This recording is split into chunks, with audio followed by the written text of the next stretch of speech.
तोंडात टाका आणि सहज विरघळतील असे हे रवा लाडू किंवा मग मावा लाडू, पेढासुद्धा म्हणू शकता.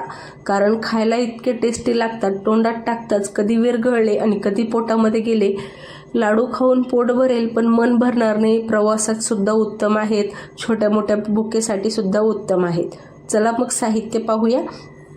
तर इकडे मी बारीक रवा घेतलेला आहे.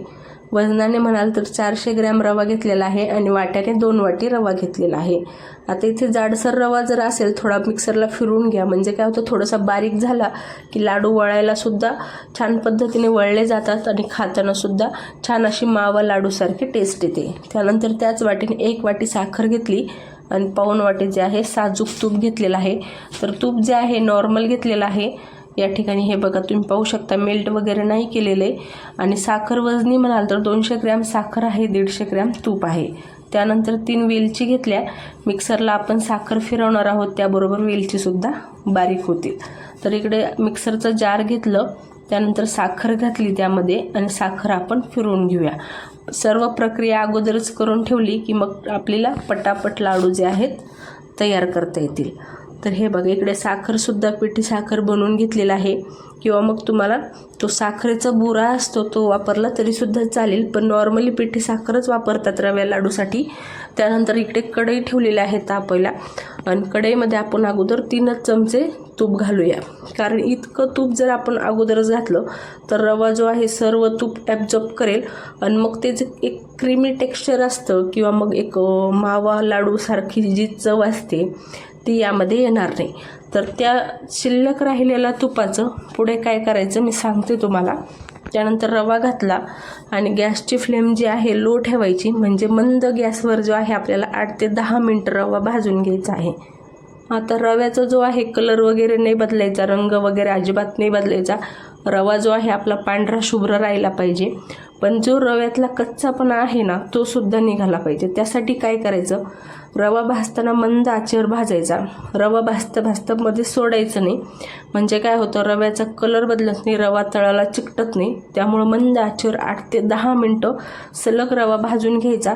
एकतर गॅसला न चिकटल्यामुळं करपटसुद्धा वास येत नाही, रव्याचा रंगसुद्धा बदलत नाही आणि छान पद्धतीने रवा भाजला जातो. तर हे बघा ऑलमोस्ट आपला रवा जो आहे त्यातला बराचसा कच्चापणा निघून गेलेला आहे. एक हलका हलका सुगंधसुद्धा यायला लागलेला आहे. अजून थोडासा आपण भाजून घेऊया, म्हणजे काय होईल जास्तीचा कच्चापणा यामध्ये राहणार नाही. सर्व कच्चापणा जो आहे आपण रव्याचा काढून घेऊया.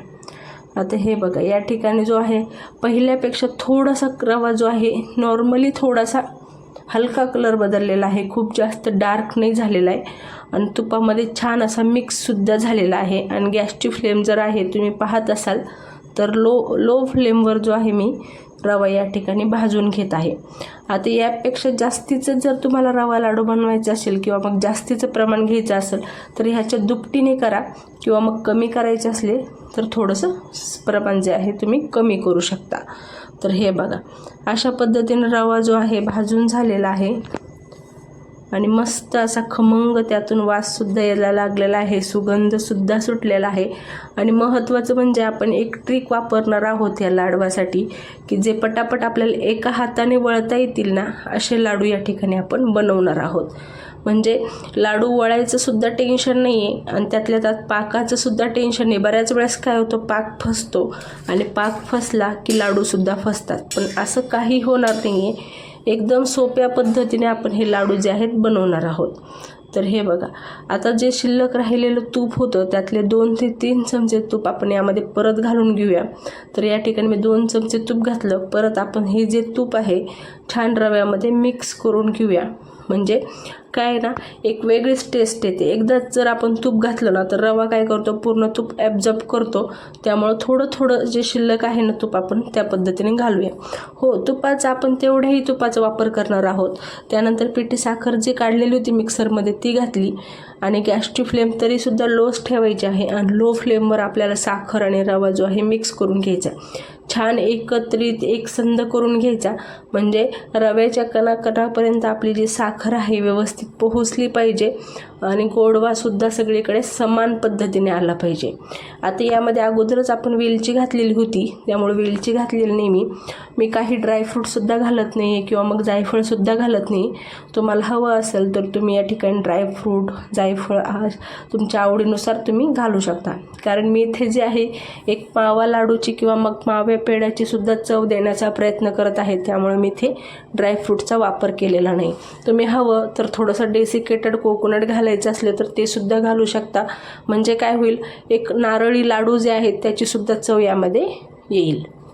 तर हे बघा, साखर जी आहे छान पद्धतीने एकत्र झालेली आहे, एकसंध झालेली आहे आणि हलकी कढई गरम झाली. हलकी कढई जी आहे थंड झाली की यावर आपण झाकण देऊन जे आहे 8 ते 10 मिनटं आपण याला छान असं मुरू देऊया. म्हणजे काय होतं, रवा साखर तर मिक्स होईलच आणि त्यातल्या त्यात आणखीन रवा जर थोडा वगैरे कच्चा असेल तर त्याचीसुद्धा कच्चापणा निघून जाईल. तर हे बघा, ज्यावेळेस हलकं थंड होतं त्यावेळेस झाकण द्यायचं. गरम गरममध्ये झाकण देऊ नका, नाहीतर परत तेच होईल की तळाला लागेल. तर हे बघा, 8 ते 10 मिनटं झाल्यानंतर साखर आणि गरा एकसंध झालेला आहे. कुठे असं दिसत नाही साखर आणि वेगळा वेगळा रवा असलेला. त्यानंतर जे शिल्लक तूप होतं त्यातलं 2 ते 3 चमचे तुपाचा या ठिकाणी वापर केलेला आहे. परत एकदा व्यवस्थित मिक्स करून घेऊया तूप आपलं. आणि एक सोपी ट्रिक जे तुम्हाला मी म्हटले की आपण ती करूया, म्हणजे आपल्याला लाडू वळायला सोपे जातील. अगोदर आपण हे तूप व्यवस्थित सगळीकडे मिक्स करून घेऊया. आता जे शिल्लक राहिलेलं तूप आहे ना, त्याचीसुद्धा आपण पुढे त्याचासुद्धा वापर करणार आहोत. तर हे बघा, हे जे आहे लाडवाचं सारण खाली काढून घेतलं. हलकं कोमट झालं की मिक्सरच्या जारमध्ये जे आहे लाडवाचं सारण घालून घ्यायचं आणि ते जे आपलं शिल्लक तूप होतं त्यातले प्रत्येकी 2 चमचे तूप यामध्ये घालत आहे मी. आणि यामध्ये तूप घातलं की मिक्सरला 2 ते 3 वेळेस भुरकन फिरून बंद करून अशा प्रकारे चालू बंद करून जे आहे मिक्सरला ग्राइंड करून घेतलेलं आहे. याने काय होतं, तूप साखर रवा व्यवस्थित परत मिक्स पण होतो आणि आपल्याला लाडू वळायला सुद्धा खूप जास्त त्रास होत नाही आणि एका हाताने वळतील अशा पद्धतीचे लाडू या ठिकाणी तयार होतात. तर जे शिल्लक राहिलेलं तूप होतं मी यामध्ये सर्व घालून घेतलेलं आहे. म्हणजेच काय की तेवढ्या तुपाचा मी या ठिकाणी वापर पूर्ण केलेला आहे. आणि तेव्हा तुम्ही पाहू शकता किती क्रीमी पद्धतीने हे लाडू जे आहेत, लाडवाचं सारण जे आहे तयार झालेलं आहे आणि अगदी एका हाताने वळता येतील ना इतके सोपे हे लाडू तयार झालेले आहे. टिकायला 1-2 महिने सहज टिकले जातात. प्रवासात तर उत्तम आहेत. छोट्या मोठ्या भुकेसाठी किंवा मग प्रत्येकाला जेवण झाल्यावर काहीतरी गोड खाण्याची इच्छा असते तर त्यांच्यासाठी सुद्धा हे उत्तम आहे. किंवा मग तुम्हाला गिफ्ट कोणाला करायचे असतील तरीसुद्धा छान पद्धतीने एकदम 3 ते 4 प्रकारची चव या लाडूमध्ये येते. तर अशा पद्धतीने मस्त असे आपले रवा लाडू तयार झालेले आहे. वृद्धसुद्धा छान खाऊ शकतात, म्हणजे वृद्धांनासुद्धा किंवा मग लहान मुलंसुद्धा छान आवडीने खाऊ शकतात. आणि अशा प्रकारे आपले हे सर्व लाडू या ठिकाणी मी वळून घेतलेले आहे. आणि या प्रमाणामध्ये 400 ग्रॅम रव्यामध्ये जे आहे 12 ते 13 लाडू या ठिकाणी तयार झालेले आहे मीडियम साईजचे. चला मग 1-2 महिने स्टोअर करण्या अगोदरच लाडू संपतील आणि तुम्हाला परत बनवावे लागतील. तर अशा पद्धतीने मस्त असे आपले लाडू जे आहेत तयार झालेले आहे. मी तुम्हाला लाडू या ठिकाणी फोडूनसुद्धा दाखवते. तर हे बघा, हात लावलाय की लाडू फुटत आहेत, म्हणजे किती मऊसूद असे लाडू तयार झालेले आहे. रेसिपी आवडली तर लाईक शेअर सबस्क्राईब नक्की